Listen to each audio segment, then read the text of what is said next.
Hello, ladies and gentlemen. Welcome back. Hope you're all feeling fantastic and you're ready for more of our HSMC paper. We're on to problem 3.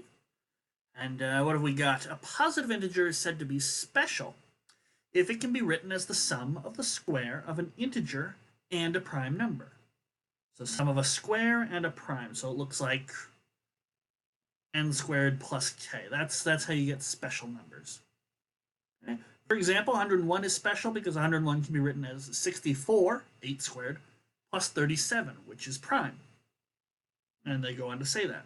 So we've got two parts here. Show that there are infinitely many positive integers that are special.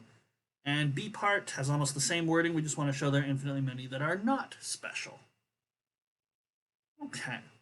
Now I have a little bit of an advantage because I remember I used to edit for a publication, a math publication, and I remember this was a problem that they sort of selected to showcase, so I had to proofread some solutions from people all across the country about it. I don't remember the particulars, but I do remember this question here, so I'm a little familiar with these numbers. I forgot they were called special, but okay. Show that there are infinitely many positive. Well, there are infinitely many primes, so. Oops. There we go. There's a fresh page. So for A,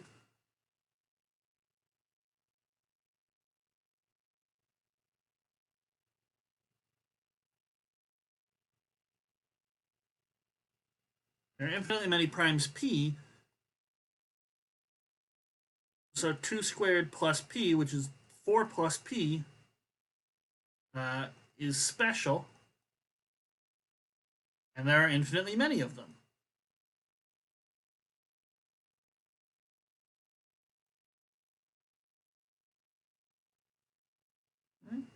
Sometimes it's quite handy knowing that there are infinitely many primes, which is a very nice result. It doesn't come up a whole lot, but you know it's useful occasionally on a math contest. Obviously useful here, and it can pop up in certain classes late in high school or university.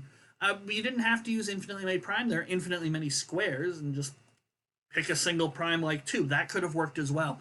There are lots of ways to do A and B here. But there we go. There are infinitely many primes, so we're all set. Okay. So that doesn't take too long. So infinitely many of them. Yeah. Okay. And now we want to show that there are infinitely many that aren't special. Now this should be a little bit harder.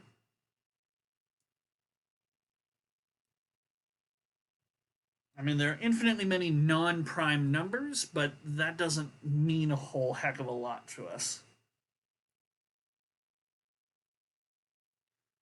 So we can't use that approach. What we should probably do is come up with sort of some group of numbers like n cubed minus 5n is always can be shown to be non-special or something like that. Okay, so that would be nice. Now, if somebody handed me a number, so let's try and think backwards. So somebody hands me a number and asks me if it's special or not. What should I do to tell if it's special? You know, somebody comes along and says 85. Is this special or not? Okay. Well, if it's special, it's got to be a square plus a prime. Now we could go ahead and subtract various primes from it and hope to get squares, but you'll notice that squares are a little sparser. There are less squares around than there are primes. In fact, there's a result. I think it's called Chebyshev's theorem, or one of Chebyshev's theorem, that there's always a prime between two consecutive squares. That's kind of a nice result. I think somebody fact check me. Chebyshev.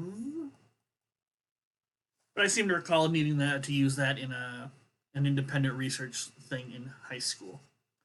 Okay, but I would probably look for primes first. So if I'm about to claim something's not a special number, I would say, all right, let's take a look at some of the squares and ask, you know, can it be something squared plus p? And ask, is the result prime?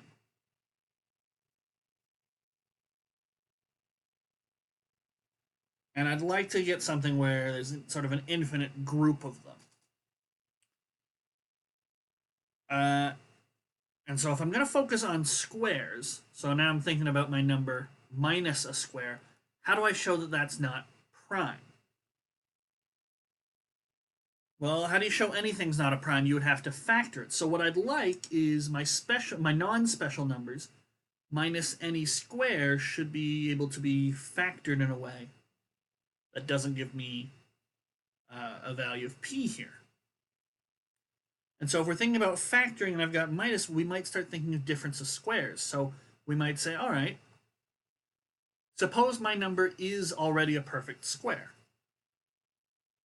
All right, we're not writing anything up right now. We're just sort of playing around. Are perfect squares ever special?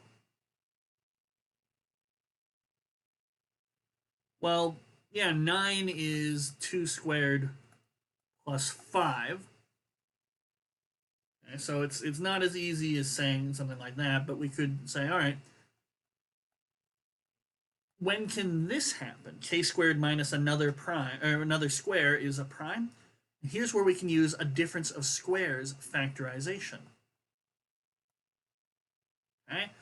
Now, primes, primes, turn the volume down there. Primes are nice because there's only one way to factor them. You'll get the prime or 1 and the prime. Okay? But clearly one of these must be 1, and it's got to be this one. So as long as k, if k is n plus 1, then this here would turn into p has to be 2n plus 1. Okay, so is there a way to make sure that doesn't happen? That you're always, make sure that this is always, it's always going to be odd. Can we make it so this is always a multiple of 3? There are multiples of 3 that are odd, but any multiple of 3 wouldn't be prime. Right, so I need 2n plus 1 to be 3 times something.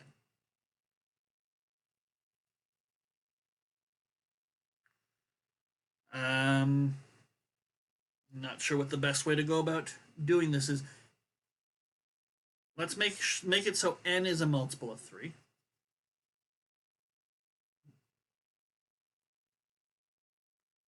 So if n is, let's say, 3t, then 2n plus 1, my hypothetical prime, now looks like 6t plus 1, which is not good enough, but if I do 3t plus 1, then this looks like 2 times 3t plus 1, which would be 6t plus 3, which is only ever prime when t is equal to 0, because it's a multiple of 3. Okay? So, and we don't want, and we want k. So we want k, so we might say something like, let k equal 3t plus 2, or no, here's what we're going to do. But there would be an infinite number of these, right? So we'll say we claim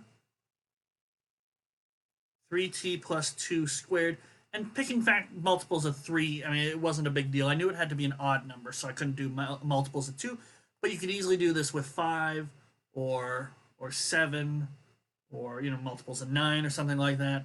And the plus 1 was just me sort of fudging around in my head. Anything else that would have worked? Yeah, if this was 4, then you would have gotten 9 out here. Actually, that's not a bad one to do. Because then I don't have to worry about t being equal to 0. So 2 times 4 plus 1, so that'd be 9. And that'll never be prime. So we claim that for any t greater than or equal to 0, 3t plus, so that my n would be 3t plus 4, so we'll say 3t plus 5. So 3t plus 5 squared is not special. So there's my claim, there's my family. If for some reason the 3-hour time limit's done, they call it time, at least I've told them what I think would work. But now it's up to us to show that these really aren't special. Okay? So suppose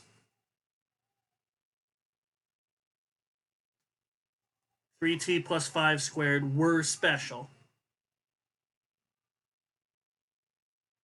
for some t.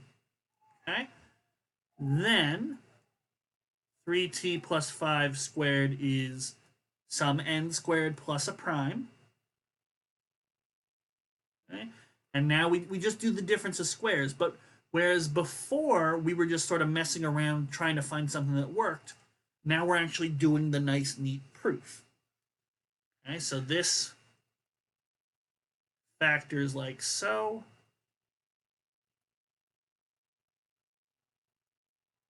Okay. One thing you can comment over here, n has to be less than 3t plus 5. So this must be 1. This must be p. Because p is prime. Okay. So if 3t plus 5 minus n is 1, then n would have to be 3t plus 4. But then my prime is 3t plus 5 plus n, which is 6t plus 9, which is 3 times 2t plus 3.